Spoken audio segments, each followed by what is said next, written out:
Ju jeni nga Dibra, jetoni në Shkup.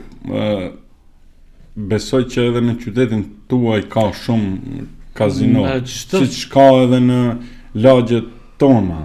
Po themi në gjithë Shkupin kemi shumë kazino. Pse ndodh kjo sipas jush? Tani unë e shoh që kazino dita ditës po mbin si këpurdhat në çdo qosh, në çdo mahall, jo vetëm në kryeqytet, por edhe në vende tjera. Gjithashtu edhe në qytetin tim të lindjes, që është Dibra.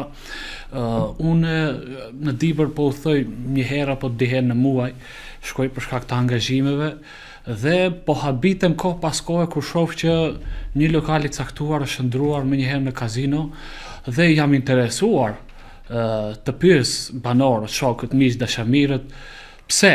Sigurisht që janë shifrat të frikshme të kazinove që janë hapur, të njerëzve që frekuentojnë nëpër ato vende, të lojrave të fatit e kështu me radhë.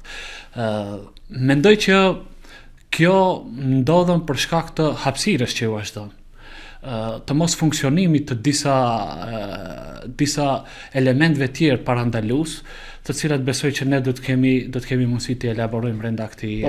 Gjithsesi se do flasim për shumë çështje, do kthehemi edhe në histori pak që të shohim se si ka rrjedhur zhvillimi i kësaj dukurie të shëmtuar, por siç thatë, në Dibrën e madhe, por që sot fatkeqësisht po bëhet gjithnjë më e vogël për shkak të largimit të njerëzve, ka mbi 10 kazino, mund të ketë?